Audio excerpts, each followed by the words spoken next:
grace and peace, life and joy be with you today, for you are a much-loved child of God.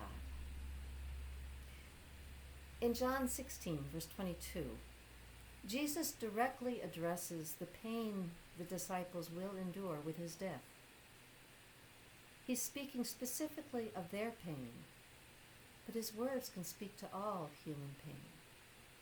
And he says, "You have pain now, but I will see you again, and your hearts will rejoice, and no one will take your joy from you."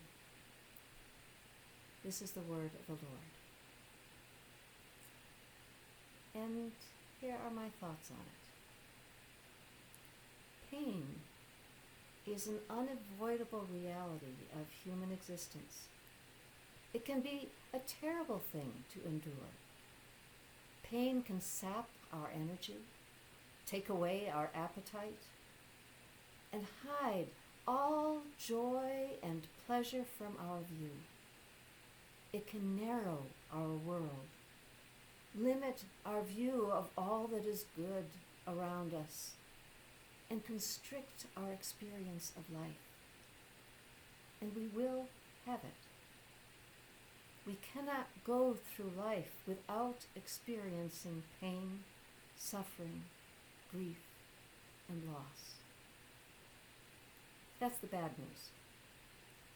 The good news is that pain doesn't get to have the last word. It's a lot like death in that way.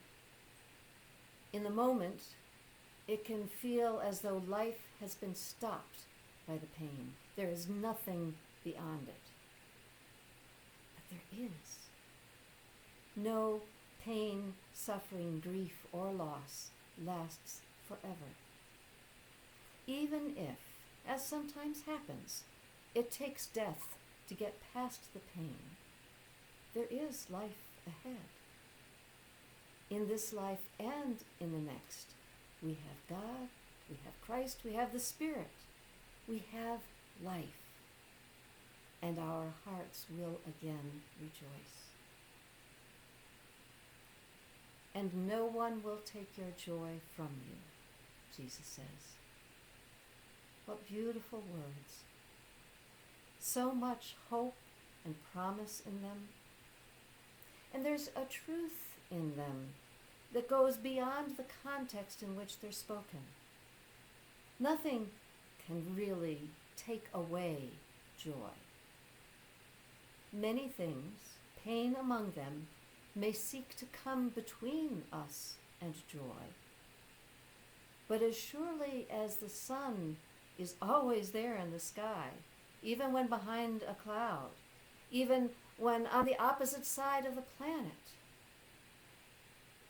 so joy is always there, waiting to break through, eager to be noticed or discovered. Like Christ, with Christ, joy is always there. We may be blind to it. We may have to struggle to reach it. We may lose sight of it.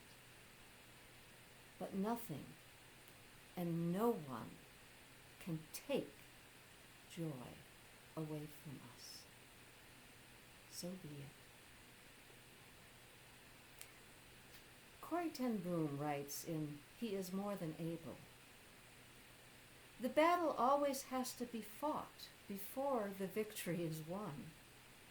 The conflict with worry and fear is almost always there. Each person must overcome or be overcome. But we must fight each battle of our lives in the strength of Jesus' victory. My blessing for you today is that whatever pain or grief you must endure, may the Lord always turn your mourning into joy or into dancing, and the blessing of our triune God, sun, light, and burning ray, rest upon you today. and always.